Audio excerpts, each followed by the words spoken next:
Canada, and the architecture of inherited authority. Episode 8, The Assumption of Consent. After 1931, the system did not pause. It expands, it evolves, it continues producing laws, institutions, policies, and executive instruments at full operational speed. On the surface, this appears to confirm stability. The structure is functioning, governance is active, authority is being exercised continuously through legislative and executive mechanisms that now define the modern Canadian state. But within the framework of this material, 1931 is treated as the critical turning point where the original dependency structure of the British North America Act is no longer clearly anchored in its initial imperial design. If that foundation is considered altered, then everything built after it must be examined under a different question. What is the source of consent for the authority being exercised? This is where the model shifts from structure to legitimacy.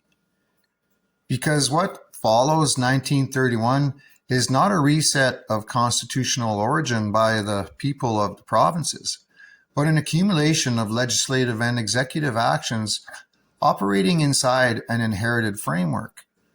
Laws continue to be enacted, institutions continue to function, financial systems are established and expanded, including taxation structures such as income tax.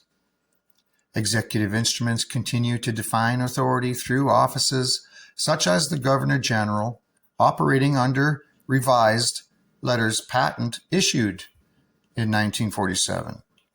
Yet the central question raised is not whether these systems function, but whether they were ever explicitly reauthorized at the foundational level by the people themselves after the point where constitutional dependency was considered to have shifted. In this reading, the absence of a full province-by-province constitutional reconstitution after 1931 becomes significant. There is no recorded moment where each province independently reasserts its constitutional authority through a foundational act of consent separate from inherited structures. Instead, governance continues through extension of existing legal frameworks, adjusted over time through statutes, proclamations, and constitutional reinterpretation. This is where the issue of consent becomes central, because in this model, legitimacy is tied to whether authority originates from the governed or continues through institutional inheritance.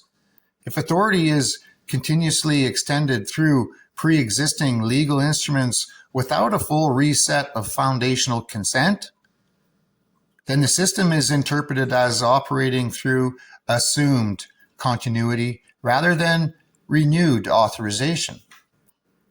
From this perspective, instruments such as 1947 letters patent, subsequent constitutional amendments, taxation systems like income tax, and evolving royal styles and declarations are not viewed as isolated administrative updates. They are viewed as part of a continuous expansion of authority inside a framework whose foundational legitimacy is considered unresolved since 1931. This raises further questions about the nature of executive authority itself. If the Governor General functions as the apex executive instrument, and if that office is defined through letters patent rather than direct constitutional reauthorization by the people, then its authority is seen as derived from institutional continuity rather than direct democratic origin. The same question is extended to parliamentary authority, statutory law, and regulatory systems that operate under that executive framework. From this viewpoint, this system becomes self-reinforcing. Laws validate institutions and institutions validate laws. While the original point of constitutional consent is not clearly reestablished after the structural shift identified in 1931. It is within this interpretive model that terms such as legitimacy, validity, and consent are questioned, not as settled conclusions, but as unresolved structural issues. The argument is not simply that the system functions, but that its foundation is assumed rather than continuously reauthenticated at its base level by the population it governs. This is also where competing interpretations emerge.